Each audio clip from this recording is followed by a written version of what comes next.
Another urgent concern is climate change and environment, and this summit specifically talks about tackling marine plastic waste. So we'll begin with that. How serious is the problem, and how hopeful are you that this damage can still be arrested?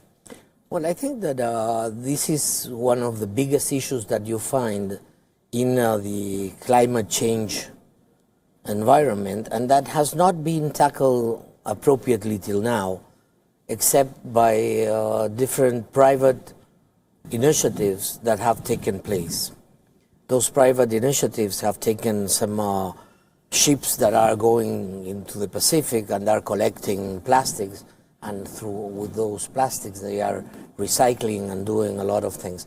But I believe that this private action done by an NGO has brought us the attention of what really is going on and how the seas are being polluted, and what's the consequence of all these plastic throwing into the seas, that it's damaging very much the life in the sea.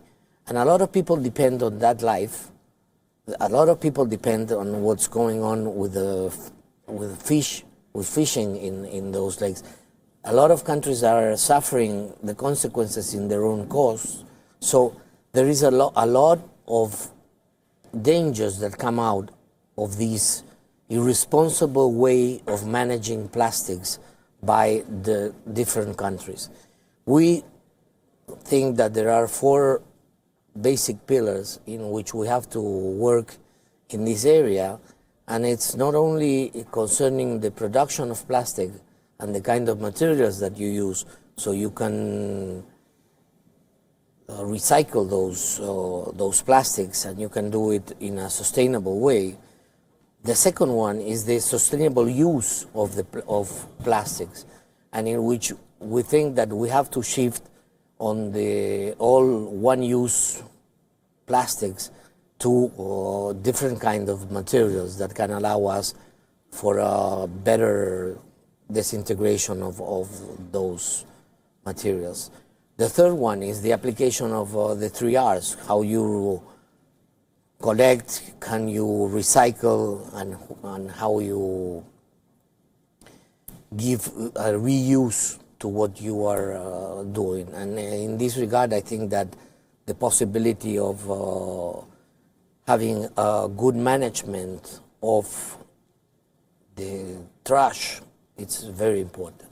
Indeed. And fourthly is how you take direct measures on how to save the sea and how to apply in your case the possibility of collecting doing this recollection of plastics, and how you do it in a way that it's sustainable and that it's worth for the rest of the countries, because the sea is a common value that we have for all. Right. 477 investors have recently joined hands, and they hold $34 trillion in investments. So that's almost half the world's invested capital. And they have come together to urge governments to take urgent action on climate change. Is climate policy still bad politics? Because what we saw in France in terms of the Yellow Vest protests was not a very good sign for most governments.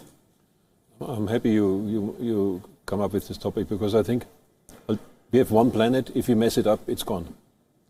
We have nothing to give to our children and children's children. And it's 5 to 12. It's population growth. It's the scarceness of natural resources, and it's climate change, global warming. And there's still people out there who think there is no global warming. Now we have in the Paris Treaty, which was dealing with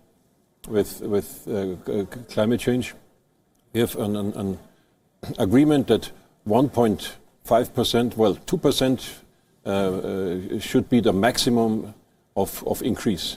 2% is already a lot, because many small island states say 1.5 and we will survive, otherwise we are gone. Mm-hmm. Ask people in the Maldives or in Nova Scotia and these places. Anyway, so this is a very important topic. You see it even in India. You have in Chennai no water, then you have the monsoon maybe delayed, and then you have less and less agricultural land in the country. So there is a climate change going on. And maybe it's the most important topic of all the politicians to do something there. Because if we have no planet to conserve, then why do we need armies? Why do we need international agreements? Forget it. There's nothing to be preserved. So that's why we have to focus and ask all our politicians. In Germany we do that. And the European election was very much focused on environmental topics, that we are considering topics like plastic, but also like clean energy, renewable energy. What do we do with the wastewater, clean the Ganges? This is utmost important. So I think all our red flags should go up and say, well, this is the most important topic we have to talk about. And all our policy should be aimed at these things. This is beyond the next, beyond a constituency or beyond the next 5 years of an election.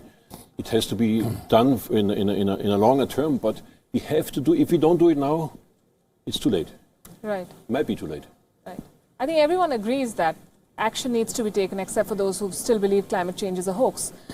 The debate is on who is going to take the action and who's going to do how much. What role do you see for countries like India and Brazil? Well, I think that climate change discussions have advanced extraordinarily. First, when they really started in the 80s, people thought that this was not going to gain a political dimension, and I think that today, as you were mentioning, politically it's undisputable that it's a central issue. The other dimension is the scientific dimension. We have, I think, also today enough scientific information and enough scientific discussion about not only the problems but also many of the solutions. But the third dimension is quite complex, is the impact of climate change on economics. And this is something that still needs to progress, because there are, in all countries, be it Germany, Brazil, or Argentina, there are sectors of the economy that are very committed to combat climate change, and others that are less committed, because there is an economic impact, a gigantic economic impact. And in the case of India and Brazil, we are developing countries. We have a great number of our population that still lack basic needs. And so it is very important that we can have the instruments to what everybody loves to call as leapfrog. We have to overcome some of the mistakes that were made by some countries during their periods of development. So I think that in that context, and a bit what Daniel was saying, we have to work very, very strongly on unsustainable patterns of production and consumption. And that's what we need in countries like ours that are going necessarily to increase their consumption. But we need to have financial resources, technology, etc., etc. But this discussion is very focused in the Convention on Climate Change that has the Paris Accord as its latest achievement. So I believe that consciousness about this is very important, and consciousness also that we have answers to most things, but these answers have to have an economic logic to really progress and to have everybody on board. So you're mentioning all these companies, it's true. But if you see, there are many sectors of the economy that still have a reluctance regarding this. So we need lots of information, we need lots of debate on solutions, even more for countries like India and Brazil that still have so many people that lack the basic needs. And obviously we need to find intelligent ways of increasing their quality of life and making sure that we, if possible, leapfrog, even compared to advanced economies like Germany or others that obviously went through a longer period for their development, but that, as you know, energy, all these issues that are so complex in climate change have impacted a lot. Right.